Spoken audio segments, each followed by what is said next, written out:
ভক্তিতে তুষ্ট হয়ে শিব বর দিয়েছিলেন যে তার বংশে কেবল পুত্রই জন্মাবে। তৎসত্ত্বেও যখন রাজকুলে চিত্রাঙ্গদার জন্ম হলো, তখন রাজা তাকে পুত্ররূপেই পালন করলেন।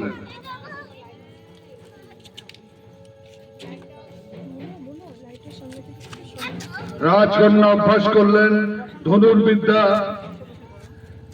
শিক্ষা করলেন যুদ্ধবিদ্যা, রাজদণ্ডনীতি। আর এদিকে অর্জুন দ্বাদশব্যাপী ব্রহ্মচর্য ব্রত গ্রহণ করে এখন ভ্রমণ করতে করতে এসেছেন মণিপুর রাজ্যে। তখন এই নাটকের আখ্যান আরম্ভ।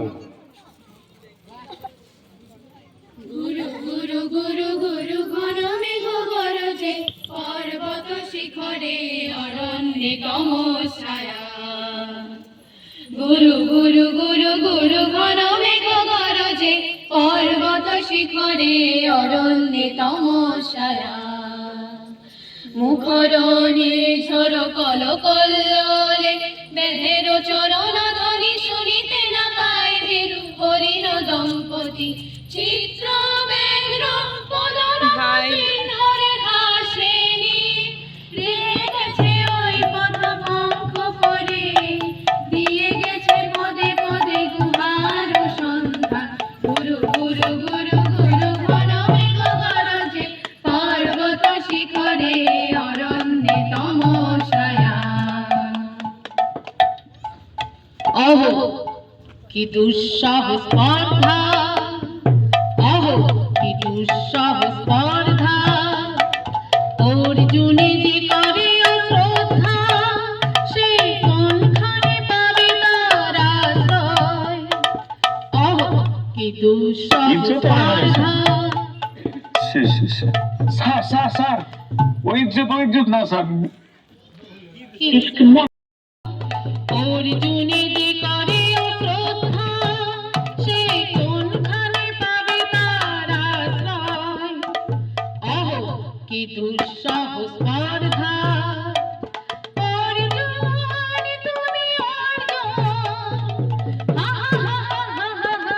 বালকের দল, আর করে যাও চলে নাই ভয়। অহো কি দুঃসহ কৌতুক। অর্জুন তুমি অর্জুন, ফিরে এসো ক্ষমা দিয়ে করো না অপমান, যুদ্ধে করো আহ্বান। বীর হাতে মৃত্যুর গৌরব করি যেন অনুভব। অর্জুন তুমি অর্জুন, বধূ করালো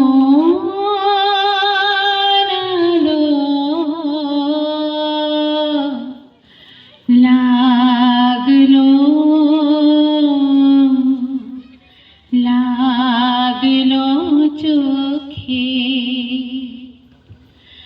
লাগলো চোখে বধূ করালো লাগলো লাগলো চোখে।